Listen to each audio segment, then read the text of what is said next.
Hello students, in this video tutorial we will be learning about shuttle vectors. So in the previous session already we have discussed about the characteristics of vectors followed by PBR 322 and cosmets, isn't it? So and different types of vectors. So in this module we will be learning about shuttle vectors. So what are shuttle vectors?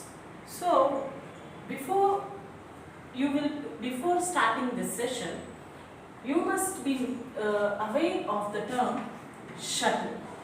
So what do you mean by shuttle? Shuttle is nothing but traveling or carrying an object from one place to another place, isn't it? So shuttle bag, shuttle. You need to travel, for example, in taxi or a cab, it will travel from one point to another point, isn't it? So it will carry from one place to another place. So that is the definition of a shuttle, isn't it? So while coming in terms of rDNA technology, in terms of genetic engineering, shuttle vectors. So vectors means this is nothing but which carries, is a gene vehicle which carries your target DNA molecule from your genome to the host organism, where that particular target gene should replicate, propagate and show its expression, isn't it? So that is a vector. It carries your target DNA molecule. So this is your target DNA molecule. Whenever it is inserted in a vector, so it is used as a carrier which carries your target DNA molecule, to its host organism, isn't it? So this whole thing, your target DNA molecule and your plasmid, that is your vector, is nothing but your rDNA molecule, isn't it? Chimeric DNA molecule. So already we have learned about this particular recombinant DNA molecule, isn't it? So besides this, there are different vectors, different gene vehicles that are used to carry your target DNA molecule, your gene of interest DNA molecule to this host organism, isn't it? So that is the use of your vector. So in this particular sense, in terms of your rDNA technology, shuttle vectors are those vectors which are having capability to carry your target DNA molecule to be get easily inserted, replicated or propagated or expressed. That is the main motto of your vector. It will carry your target DNA molecule for expression, for get easily inserted into your host organism, easily gets replicated, easily gets propagated and show its expression, isn't it? So that is the main motto, main working and the principle of your vector, isn't it? So besides this, shuttle vectors are these are that kind of vectors which carry your DNA molecule and gets easily propagated and expressed in two different host organisms. So in two different host organisms. So that is the importance of your shuttle vector. So it gets easily carries your DNA molecule, target DNA molecule, and its main motto is to get easily propagated and inserted in your two different host organisms. So in that sense, so there are different vectors. With that, we have already learned about plasmid, that is PBR 322, okay, and cosmets. So related to that, in this previous session, we have discussed that plasmids are some extra chromosomal DNA molecules which will carry your DNA molecule, so that is your PBR 322, which will carry your target DNA molecule and easily gets inserted with in your bacterial area, in your host, that is your bacteria. Is only confined to bacteria. And while coming to cosmets, it can easily get propagated in your bacteria and it should be get easily incorporated in your phase head DNA molecule, isn't it? So where this cos site is been originated, that is your cosmet. But while coming to the sense of shuttle vectors, these shuttle vectors are those vectors that are genetically engineered, constructed plasmid vectors which can easily get propagated and shows its expression in two different organisms, that is both in your bacteria and in your yeast. So that is the main motto of your shuttle vector. So it gets easily inserted, propagated, and expression is observed in both bacteria and in your yeast organisms. So this is prokaryote and this is highly complicated eukaryotic organisms, right? So shuttle vectors can show its its expression. The carried or gene of interest expression can easily be inserted in both your prokaryotes and in your eukaryotes. Compared to your prokaryotes, eukaryotes is highly complicated mechanism, isn't it?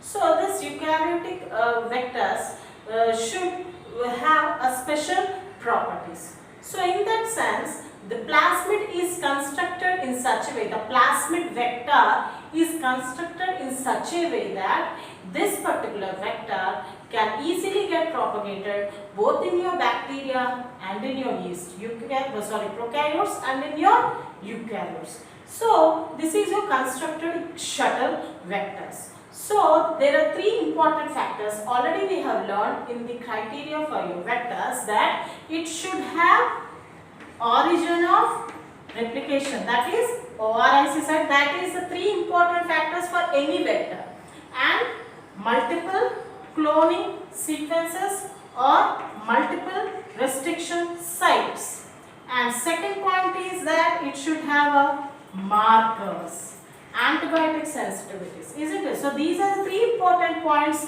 for vectors. So this should be easily should be get these are the three important factors that a vector should possess. So if these three properties are present, then that is known as a good vector. So every vector are having these three properties. So that is nothing but origin of replication. That particular vector should have its own origin of replication, next multiple cloning sequences or multiple restriction sites and markers. So all these three properties should be obeyed by your shuttle vector also. So coming to your shuttle vector, as I said earlier, so this particular shuttle vector is having a capacity to get easily propagated and replicated and shows its expression in two different host organisms, that is in your bacteria and between your yeast, and within your bacteria gram positive and gram negative bacterial species, okay, and within bacteria and with your mammalian cells, isn't it?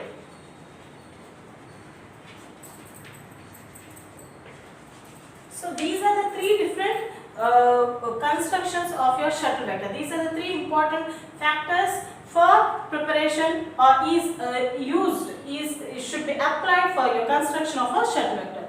So this is the construction, how you will construct your shuttle vector according to your use. The main motto is that particular vector should propagate easily in your bacteria and in your yeast, isn't it? So multiple cloning sequences. So the first point is your multiple cloning sequences or multiple restriction sites. So that is the second point.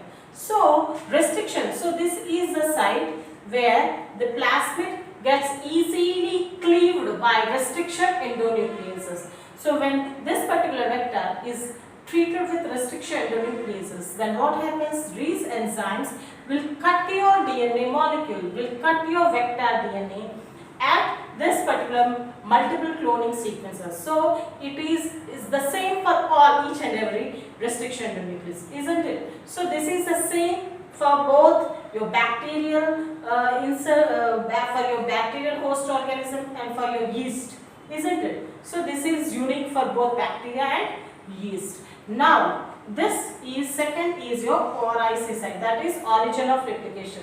So the importance of origin of replication is that particular should have the capacity to replicate, to propagate in your host organism with that particular target gene, isn't it? So binding with, after ligating with your target DNA molecule, this vector should possess your origin of replication sequence from your bacteria, isn't it? So this is your plasmid. This is a highly constructed plasmid, genetically engineered plasmid, which is nothing but your shuttle vector, which shows its activity in both yeast and in your bacteria.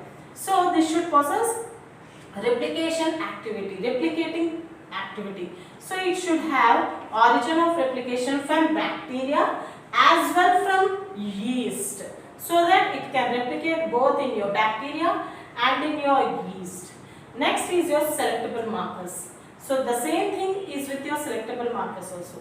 So this vector should have the capacity to get easily marked with your antibiotic sensitivity both in your bacteria and in your yeast. And added to all these three qualities, this shuttle vector should possess an ARS sequence, autonomous replicating sequence.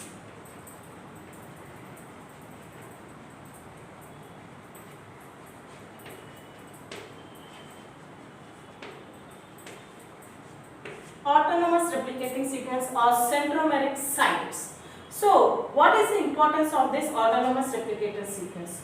So ARS is nothing but, this is something like your replication sequence of your yeast.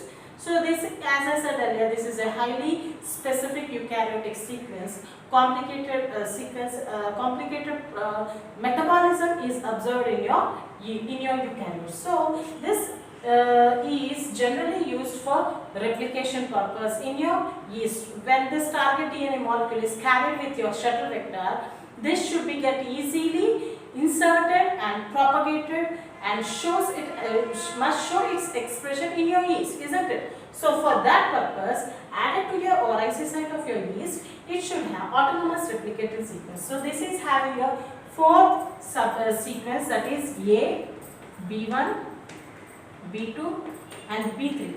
So these are the four different sequences which are carried with your ARS, that is autonomous replicating sequence, which is generally used, which are generally involved during replication of in your yeast, isn't it? So when your target DNA molecule is inserted in your yeast organisms, so this is generally used for replication purpose, for replicating, for duplication of that particular target gene to produce more number of copies, isn't it? So that is the main motto of your RDNA technology. So that is what you have constructed vectors, isn't it? So for that purpose, ARS are used. ARS is nothing but autonomous replicating sequence, or it can also possess a centromeric sequences. Okay, so this is nothing but the construction and general characteristics, features of your shuttle vector. Got it? So these are the three important segments that a vector should possess for your ideal vector and used to be in your RDNA technology. And what is the main motto of shuttle vector? It gets easily into your, it gets easily propagated, replicated, inserted and shows expression in two different organisms, that is in your bacteria and in your yeast. And these are the three ORIC site of your bacteria, originated from bacteria, and this is from selectable markers, and this is from yeast, and this is your yeast selectable markers, and ARS, that is autonomous replicating sequences. And these are your multiple cloning sequences. Okay, thank you.